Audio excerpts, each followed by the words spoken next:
નમસ્કાર દર્શક મિત્રો, સિટી ન્યૂઝમાં આપ સૌનું સ્વાગત છે। સમાચારોની શરૂઆત કરતા પહેલા એક નજર આજના મુખ્ય સમાચારો પર।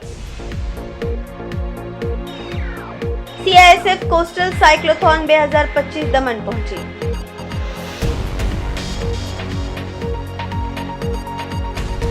વાપીના ચણોદમાંથી નશીલા પદાર્થના રેકેટનો પર્દાફાશ।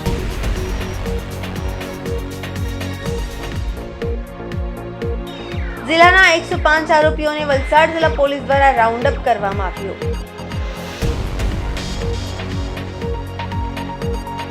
ભેંસોનું ટોળું ટ્રેનની અડફેટે આવી જતા 8 જેટલી ભેંસનું મોત। હવે સમાચાર વિગતવાર જોઈએ। CISF કોસ્ટલ સાયક્લોથોન 2025 તેના કચ્છથી કન્યાકુમારી સુધી પ્રવાસ દરમિયાન મોટી દમણ જિલ્લા સુધી પહોંચી। કેન્દ્રીય ઔદ્યોગિક સુરક્ષા દળ CISF ના 65માં સ્થાપના દિવસના ભાગરૂપે આ ભવ્ય ઇવેન્ટનું આયોજન કરવામાં આવ્યું છે, જેનો ઉદ્દેશ સુરક્ષિત કિનારા સમૃદ્ધ ભારત છે। આ પ્રસંગે આરતી અગ્રવાલ જિલ્લા નાયબ કલેક્ટર મુખ્ય અતિથિ તરીકે હાજર રહ્યા અને મોટી દમણ બીચ પર 75 સાયકલિસ્ટ, જેમાં 4 મહિલાઓ સામેલ હતીનું ઉમંગપૂર્વક સ્વાગત કર્યું। કોલેજ અને સ્કૂલના વિદ્યાર્થીઓએ સાયકલિસ્ટને ઉત્સાહભર્યા સ્વાગત આપ્યું।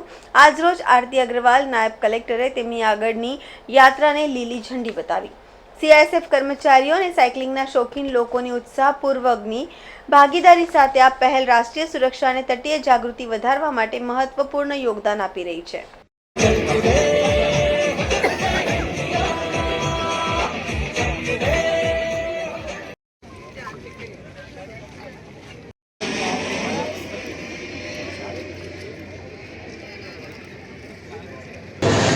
जय हिंद।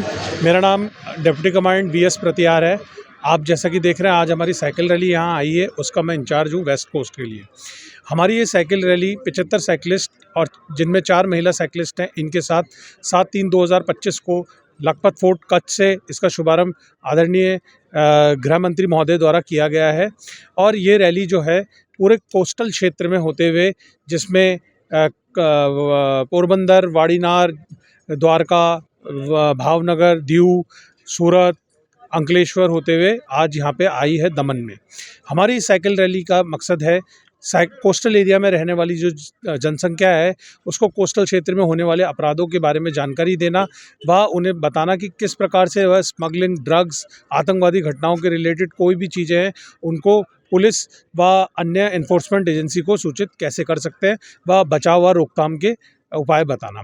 हमारी साइकिल रैली का एक और साथ में मकसद है, वो ये है कि तटीय क्षेत्र में रहने वाली जनसंख्या, मरीन, कोस्टल पुलिस व कम्युनिटी व रीजनल इश्यूज़ जो हैं, कोई अच्छी चीज़ है और कोई इशू है, प्रॉब्लम है, उसके बारे में भी जानकारी एकत्रित करना। हमारी ये रैली अपने इस क्रम में पश्चिमी तट के लिए गुजरात, दमन, दीव, महाराष्ट्र, गोवा, कर्नाटका, केरल होते हुए और 1 अप्रैल को 25 दिन के बाद में 1 अप्रैल को विवेकानंद रॉक मेमोरियल कन्याकुमारी में समाप्त होगी। इसी प्रकार से पूर्वी तट में भी हमारी एक रैली चल रही है, जो कि बंगाल से शुभारंभ हुआ है उसका, और उड़ीसा, आंध्रा होते हुए वो भी तमिलनाडु के कन्याकुमारी के विवेकानंद रॉक मेमोरियल में हमको मिलेगी। हमारा ये पूरी साइकिलिस्ट टीम में 125 साइकिलिस्ट है, जिनमें 14 महिला बल सदस्य भी, पूर्व और पश्चिम मिला के।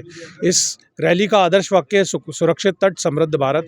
जब हमारे तट सुरक्षित होंगे तो भारत जो है वो और तेज़ी से समृद्धि की तरफ अग्रसर करेगा। इस मैसेज को हम फैलाने के लिए ही कोस्टल एरियाज़ को चूज़ करते हुए आगे बढ़ रहे हैं। इस क्रम में हमें आज तक पूरे गुजरात, दीव और दमन में पब्लिक का बहुत सम्मान, प्यार व उत्साह मिला है, जिसके दम पे आज लगभग हम 12 दिन बाद आपके सामने 1300 से 1400 किलोमीटर के बीच में साइकिल करके बैठे हैं। और इसी क्रम में जो उत्साह हमें देखने को मिल रहा है, वो हमें और मनोबल हमारा बढ़ाएगा कन्याकुमारी की तरफ बढ़ने के लिए, जिसके लिए मैं सभी जनमानस का बहुत बहुत धन्यवाद ज्ञापित करता हूं और उम्मीद करता हूं कि जो इस रैली का मकसद है वह अपने जीवन में वो उसे उतारेंगे। धन्यवाद। जय हिंद, जय भारत। हमारी ये साइकिल रैली 75 साइकिलिस्ट और जिनमें 4 महिला साइकिलिस्ट हैं, इनके साथ 7/3/2025 को लखपत फोर्ट कच्छ से इसका शुभारंभ आदरणीय गृह मंत्री महोदय द्वारा किया गया है। और ये रैली जो है पूरे कोस्टल क्षेत्र में होते हुए, जिसमें पोरबंदर, वाड़ीनार, द्वारका, भावनगर, दीव, सूरत, अंकलेश्वर होते हुए आज यहाँ पे आई है दमन में। हमारी साइकिल रैली का मकसद है कोस्टल एरिया में रहने वाली जो जनसंख्या है उसको कोस्टल क्षेत्र में होने वाले अपराधों के बारे में जानकारी देना व उन्हें बताना कि किस प्रकार से वह स्मगलिंग, ड्रग्स, आतंकवादी घटनाओं के रिलेटेड कोई भी चीज़ें हैं उनको पुलिस व अन्य एनफोर्समेंट एजेंसी को सूचित कैसे कर सकते हैं व बचाव व रोकथाम के उपाय बताना। વાપીમાંથી વલસાડ જિલ્લા એસઓજી પોલીસની કાર્યવાહી। વાપીના ચણોદમાંથી નશીલા પદાર્થના રેકેટનો પર્દાફાશ। વાપીના ચણોદમાંથી નશીલા પદાર્થના રેકેટનો પર્દાફાશ થયો છે। 10.800 કિલોગ્રામ ગાંજા સાથે 8 આરોપીઓની ધરપકડ કરવામાં આવી છે। મૂળ યુપીની મંગલા શ્રીવાસ્તવ નામની મહિલા આ રેકેટ ચલાવતી હતી। મહિલાના 7 સાગરીતોની પણ ધરપકડ કરવામાં આવી છે। મહિલાના ઘરમાંથી ગાંજો ઝડપાયો। ગાંજો અને રોકડ રકમ સહિત 1,87,00,000નો મુદ્દામાલ પોલીસે કબજે કર્યો। સમાચારોમાં ફરી સમય છે નાનકડા વિરામનો। વિરામ બાદ આપ જોઈ શકશો જિલ્લાના 105 આરોપીઓને વલસાડ જિલ્લા પોલીસ દ્વારા રાઉન્ડ અપ કરવામાં આવ્યો।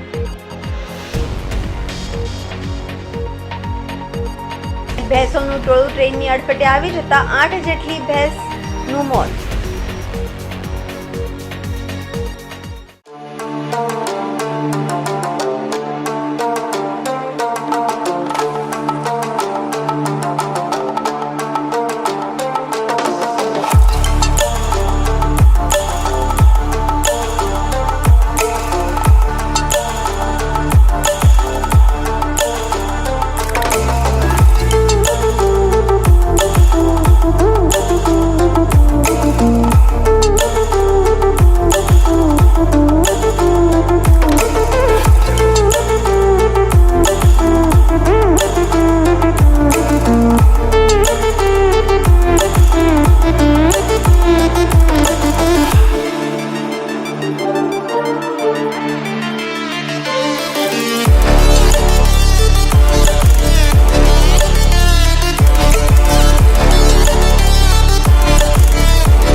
વિરામ બાદ આપનું સ્વાગત છે।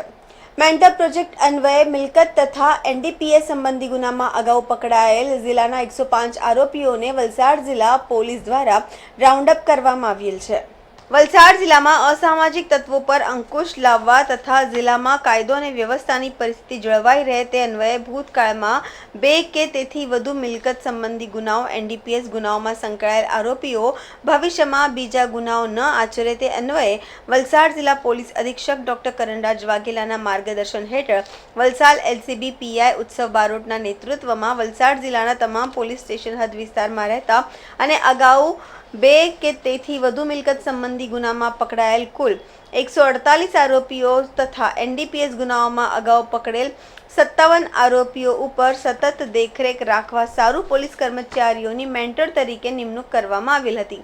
જે આરોપી અગાઉ કરેલ ગુનાઓની દુનિયામાં ફરી ન જાય તે અનુસંધાને એલસીબી ખાતે વલસાડ જિલ્લાના મેન્ટરો દ્વારા આરોપીને રાઉન્ડ અપ કરી તમામ થાના અધિકારીઓની હાજરીમાં સઘન પૂછપરછ કરવામાં આવેલ છે। જેમાં મિલકત સંબંધી ગુનાઓમાં સંડોવાયેલ 75 તથા એનડીપીએસ ગુનાઓમાં સંડોવાયેલ 29 મળી કુલ 105 આરોપીઓને રાઉન્ડ અપ કરવામાં આવેલ છે। જે તમામ આરોપીઓને ભવિષ્યમાં ક્રાઇમ નહીં કરવા તાકીદ પણ કરવામાં આવી છે। કપરાડાના પીપલસેત ગામના જાજુરના ફળિયા ખાતે દીપડો ઘરના ઓટલે આવી બેસી ગયો। કપરાડા તાલુકાના પીપલસેત ગામના જાજુરના ફળિયા ખાતે મોડી રાત્રે એક ખેડૂતના ઘરે દીપડો આવી જતા અફરાતફરી મચી ગઈ હતી. જો કે કપરાડાના આરએફઓ અને તેમની ટીમ ભારે જહેમત બાદ આશરે 5 થી 6 વર્ષના દીપડાનું રેસ્ક્યુ કરી તેને તબીબી પરીક્ષણ માટે લઈ જવા આવ્યો છે. સ્થાનિકોએ જણાવ્યું કે દીપડો અત્યંત અશક્ત હોય દોડી પણ શકતો ન હતો. સૂત્રો અને કપરાડા વન વિભાગના જણાવ્યા મુજબ પીપલસેત ગામના જાજુરના ફળિયા ખાતે સોમવારે રાત્રે દીપડો સ્થાનિક ખેડૂત રમન એસ ગાવિત ના ઘરના ઓટલા પર આવી બેસી જતા દોડધામ મચી ગઈ હતી.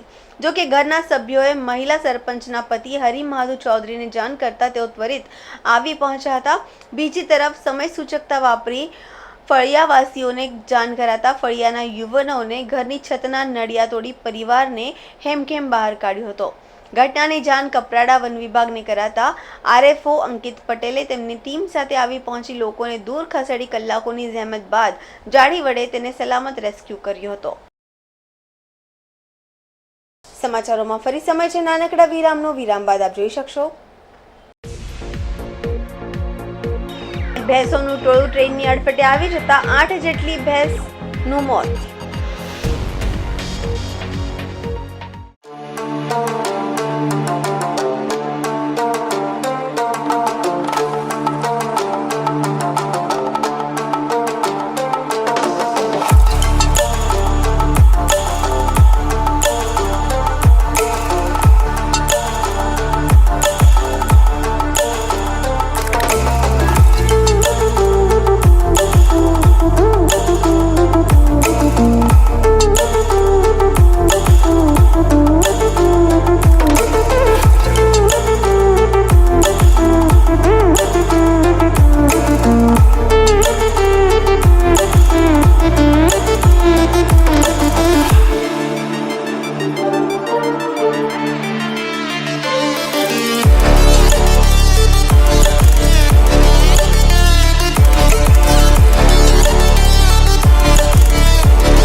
વિરામ બાદ ફરી આપનું સ્વાગત છે. વલસાડ અને અતુલ રેલવે સ્ટેશન વચ્ચે બની ઘટના. ભેંસોનું ટોળું અચાનક રેલવે ટ્રેક પર આવી જતા ભેંસોનું ટોળું ટ્રેનની અડફેટે આવી જતા 8 જેટલી ભેંસ ટ્રેનની અડફેટે આવતા મોત. 8 જેટલી ભેંસ ટ્રેનની અડફેટે આવતા મોત થયા છે. ઘટનાની જાણ રેલવે વિભાગને થતા તત્કાલિક રેલવે વિભાગના કર્મચારીઓ અને આરપીએફની ટીમ ઘટના સ્થળે પહોંચીને ઘટનાના પગલે રેલવે વ્યવહારને અસર થઈ હતી. મુંબઈ અમદાવાદ ટ્રેક ઉપર 30 મિનિટ તમામ ટ્રેન લેટ થઈ હતી. બાંદ્રા બિકાનેર એક્સપ્રેસ ટ્રેન સાથે ભેંસોનું ટોળું અથડાયું હતું.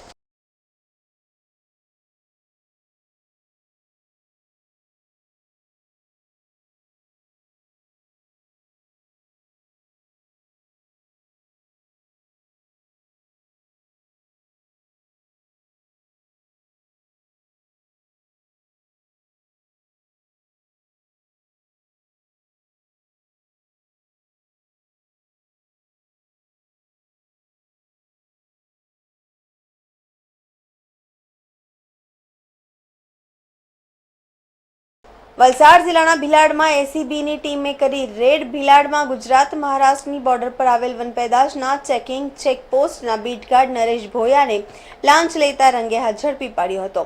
આરોપી બીટગાર્ડ નરેશ ભોયાએ ફરિયાદી પાસેથી રૂપિયા 7,500ની લાંચની માંગણી કરી હતી. અંતે નક્કી થયા મુજબ 6,300 રૂપિયાની લાંચ લેતા એસીબીએ રંગે હાથ ઝડપી પાડ્યો હતો. ફરિયાદી મહારાષ્ટ્રથી કાયદેસર પાસ સાથે ખેરના લાકડા લાવી રહ્યા હતા, જ્યાં મહારાષ્ટ્રમાંથી ગુજરાતમાં પ્રવેશતા મહારાષ્ટ્રના પાસ પરથી ગુજરાતના પાસ બનાવવા ફાસ્ટેજ ચેક નાકા પર જતા બીટગાર્ડે લાંચની માંગ કરી હતી.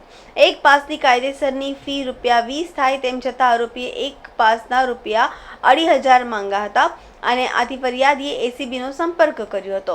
અને આ લાંચિયા બીટગાર્ડને ઝડપવા એલસીબીની ટીમે લાંચના છટકાનું આયોજન કર્યું હતું, જેમાં આરોપી બીટગાર્ડ ફરિયાદી પાસેથી લાંચ લેતા રંગે હાથ ઝડપાઈ ગયા હતા. આમ એસીબીના સપાટાથી જિલ્લાના સરકારી બાબુઓમાં ફફડાટ વ્યાપી ગયો છે. સમાચાર પૂરા કરતા પહેલા એક નજર આજના મુખ્ય સમાચારો પર. CISF કોસ્ટલ સાયક્લોથોન 2025 દમણ પહોંચી.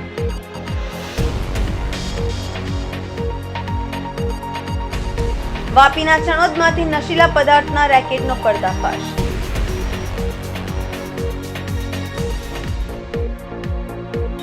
જિલ્લાના 105 આરોપીઓને વલસાડ જિલ્લા પોલીસ દ્વારા રાઉન્ડ અપ કરવામાં આવ્યું. ભેંસોનું ટોળું ટ્રેનની અડફેટે આવી જતા 8 જેટલી ભેંસનું મોત. તો આ હતા અત્યાર સુધીના સમાચાર. જોતા રહો સિટી ન્યૂઝ. નમસ્કાર.